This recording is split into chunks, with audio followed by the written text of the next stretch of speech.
Hi everybody, I'm federated chess player PeterLalic, delighted to welcome you to this new chess endgame course. This one video is probably going to be a bit hectic, but after that we're going to be on the freeway. I need to explain an introduction to this new course, and as well I will explore this one endgame just to get us started.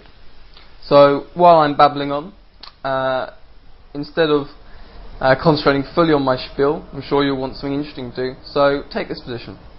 It is white to play, and I hope that you can try to find a clear plan with which he can convert this winning advantage. So, on with the spiel. What do I have to say? Well, what is this new chess endgame course? Essentially, it's a grand project of mine, which I plan to establish practically day by day, especially in my summer holidays when I have a lot more time, and it's going to be a big collection. A collection of maybe 200, 300, excuse me, 400 games, and simply I'll use this one as an example. So if this is our number one, then in this first example I'm going to take this position. So this is a very popular position, and I want essentially to teach people.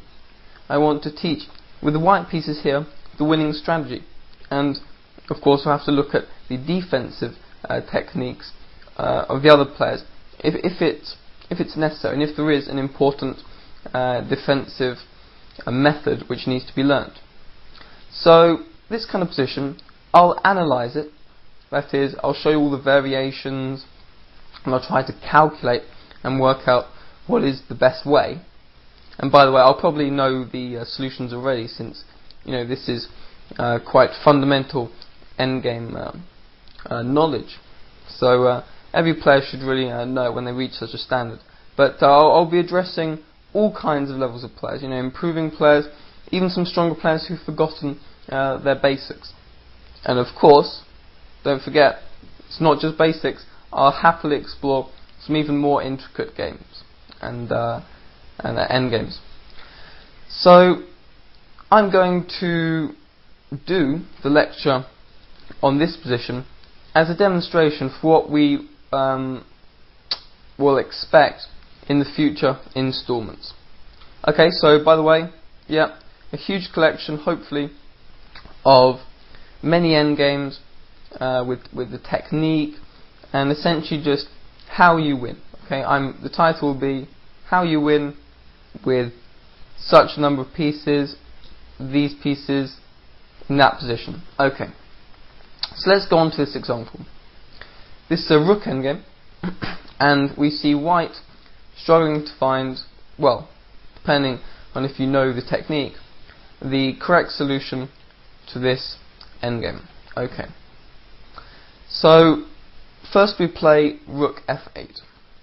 This is to reach a certain position which is crucial, and that is the Lucena winning position. I'll show you that soon, but first we need to know how to get there, because if we know a key position, we want to be able to reach our objective. So here it is, rook f8. The idea now is that we want our pawn on f7 and our king on f8. Excuse me. So this rook serves a dual purpose. It controls the 8th rank, so the king cannot reach it, and also defends the f5 pawn. Now let's see what black can do. Well, he can't really do much, can he? It wouldn't help for him to oscillate with the king, so he'll just oscillate with the rook instead.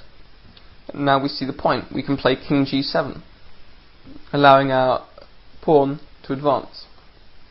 Now if king e7, then this doesn't help, since the f pawn can still advance, and after king e6, rook e8 check, king d7, f7, then white's clearly winning.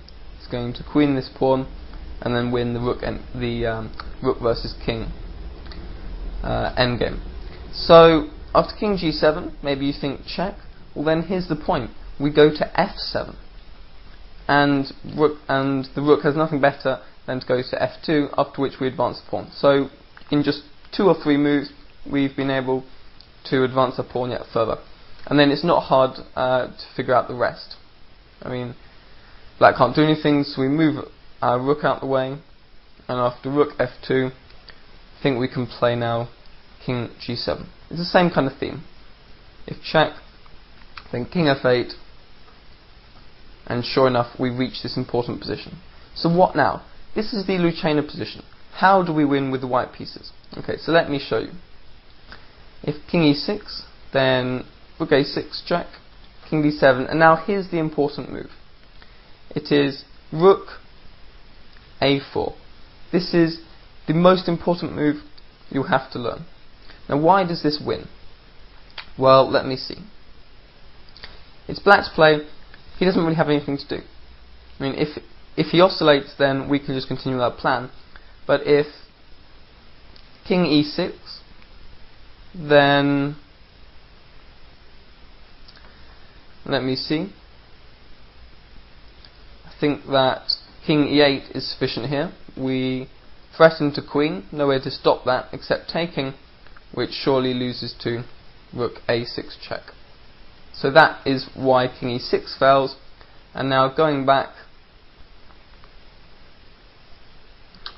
a bit too far it seems,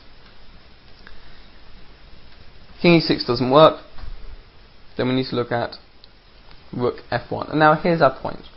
We check to get rid of the king, and now we play king e7. So this technique is called building the bridge.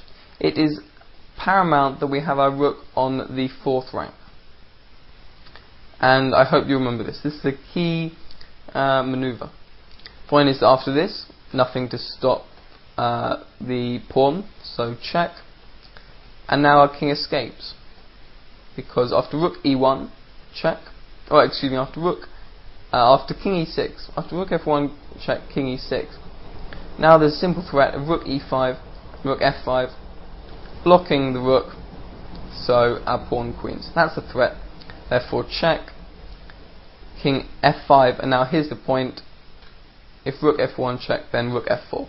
We've blocked the rook, and if it moves, then we queen, so it's game over. Okay, that's pretty much it. A very simple endgame. Thank you much. I hope that introduction wasn't too convoluted, and I hope that we have learnt from this endgame. Thank you much. PeterLalic signing off.